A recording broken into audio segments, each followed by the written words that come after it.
Hey, good to see you again. I hope my story wasn't too emotional that you went off crying and didn't want to come back. Alright, cool, let's get into it.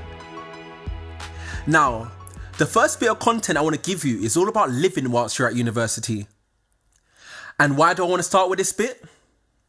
Well, because it's the absolute fundamentals to not just at uni, but at life. I'm sure you're familiar with what the well-known psychologist called Abraham Maslow once said. In his hierarchy of needs, he said that the foundational needs for every human being on earth is to meet their biological and physiological needs.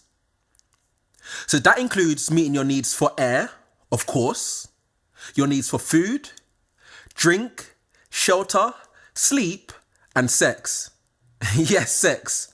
But this isn't that kind of mixtape, so I'm not really going to delve into that last one.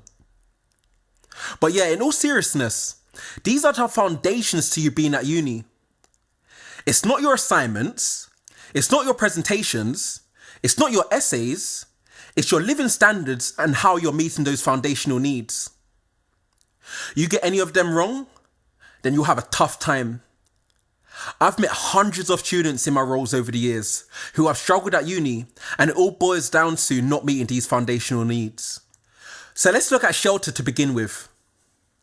However, as humans, we don't really call it shelter. We're not animals. So for us, what we say is where we live. So let's look at where you'll be living whilst you're at uni. Typically, you'll fall into one of three categories. And it's important to recognise the pros and cons of each one of these categories and decide whether it's right for you. You get this category wrong, and like I said, you'll have a miserable time at uni. You'll find that you're not utilising the best of your time, and time is your most valuable asset. And you may even consider dropping out. However, on the Mr. Bright side, you get this right, and you pick the right category for you, then you'll have the time of your life at uni. You won't be stressed, and most of all, you'll set yourself up perfectly to smash it. So category 1, commute. You can choose to stay at home with your parents or whomever you live with and travel to and from uni on a daily basis. Of course, it's very clear that this category has its pros and cons. Pros? Yeah, I guess you'll save money in not having to pay rent, unless your parents charge you. But the cons for me is that you'll be missing out on a lot. You won't be fully immersed in the student experience. Because remember, uni is more than just your degree. But if you do choose this option, then that's fine, I completely understand that. So the second category, you can choose to live in a student house. That is paying rent to a private landlord and staying in a shared house with other students. Again, this is good money-wise because you'll save a lot of money compared to my final category that I'm about to mention. But on the other hand, I still feel like you'll be missing out on a lot of stuff. And there are so many other unnecessary stresses when it comes to living in a shared house. Uni can be stressful enough already, so you don't want any more added on stress. But again, if you choose to live here, I completely understand that. Finally, you can choose to live in halls. That is accommodation typically provided by your university. I mean, before our time at uni, they used to call it digs. But anyway, let's call it halls. Now, quick disclaimer. I have to admit that I'm extremely biased when it comes to living in halls, because I spent the whole of my first, second, and third year living there. Why? Because you just couldn't beat the convenience that it provided. Yes, a con is that it tends to cost a lot more than the other two categories. But for me, when you look at the bigger picture, it is completely worth it. Especially when you consider the whole student experience. Yes, I understand in different universities, one of the other categories may be better than living in halls. But in my opinion, just think about it. You're only a student typically once. So why not at least experience the student accommodation? You have the rest of your life to live in a normal house again. But overall, make your choice. But remember that this choice sets a foundation for your degree and your time at uni. So hashtag no pressure. Alright, so moving on. So bang. You've sorted out your living arrangements and you know where you want to live, which is brilliant, perfecto. The second foundation you need to master, which is also covered in Maslow's hierarchy of needs. No, I'm not going to be talking about sex, that's what Pornhub's for. The next thing I'm going to master, I like that, I like it, calling it mastering. The next thing that you want to master is that you want to master your need for food, diet and exercise. I like to call these your FDEs. Especially if you're going to be living away from home. In psychology, we like to compare our minds to being like a machine. You input information, you process this information, and then you output a response. And I like to use the same analogy for our whole bodies. What we input or give to our bodies affects how and what we process, which then in turn affects the results that we produce. So it's very important then that we address the first part and control what we give/do to our bodies in order to achieve the results that we do want. It's a series of events or like a knock-on effect.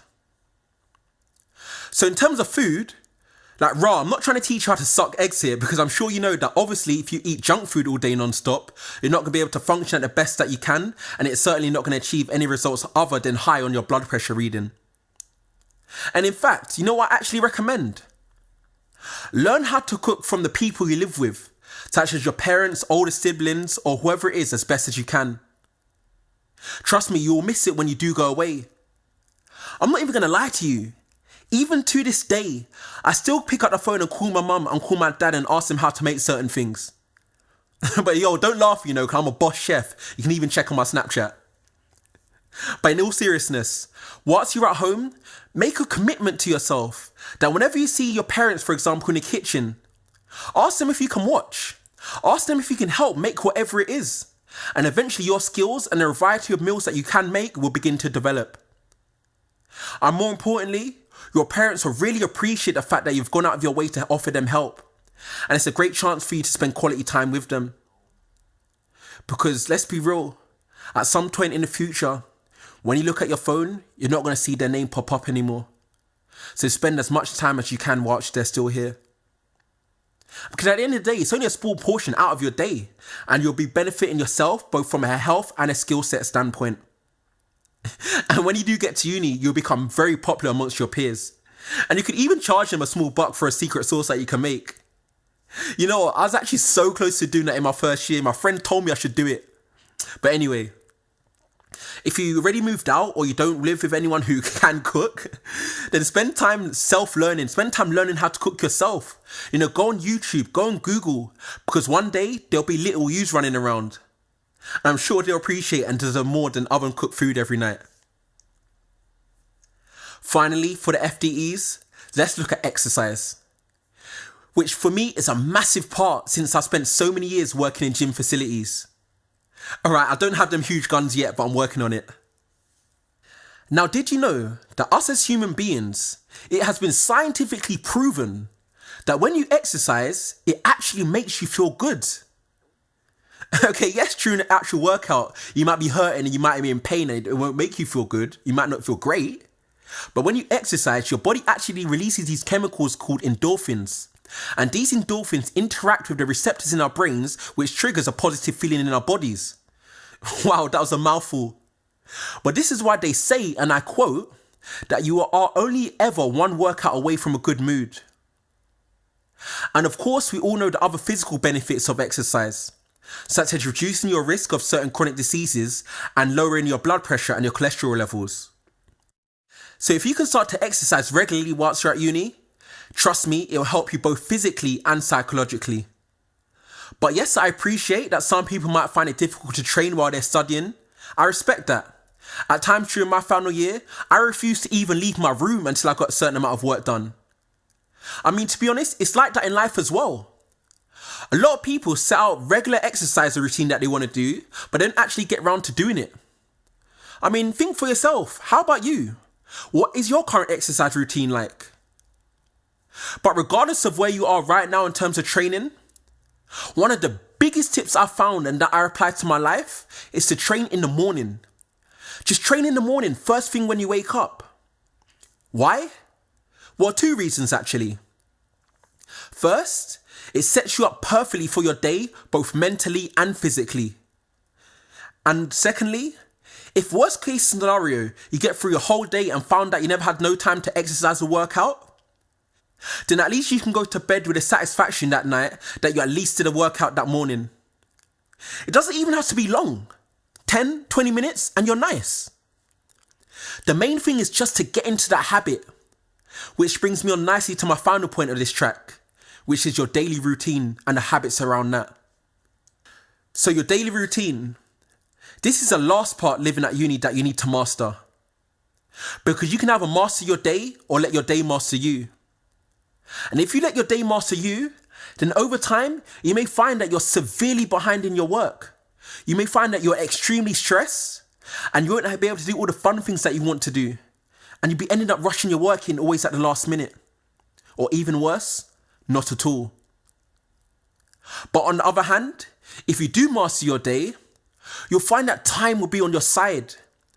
You won't always be in a rush to do everything. And you'll have the perfect work-life balance while studying at uni.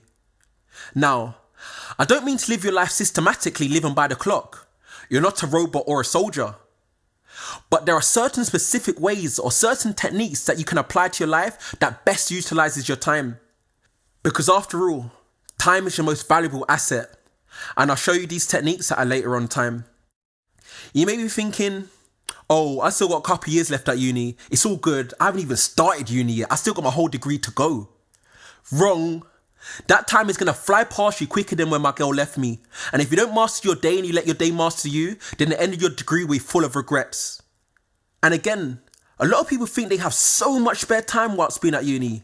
And yeah, I get it. You're not in lectures 9 to 5, but there's still some things that you need to be doing with your time so you don't waste it. Okay, sorry. I don't really want to be ending on a sour note for this track. But let's conclude about what we went over. So in terms of living whilst at uni, there are 4 things you need to get right. Firstly, you want to have the right accommodation sorted for you. Secondly, you want to have your food and diet down to a T. Thirdly, you want to get a nice exercise routine going. And finally, you want to establish a good daily routine so that you master the day and the day doesn't master you. All sorted? Sweet. Be alive, get ready to thrive, and I'll see you over on track 5.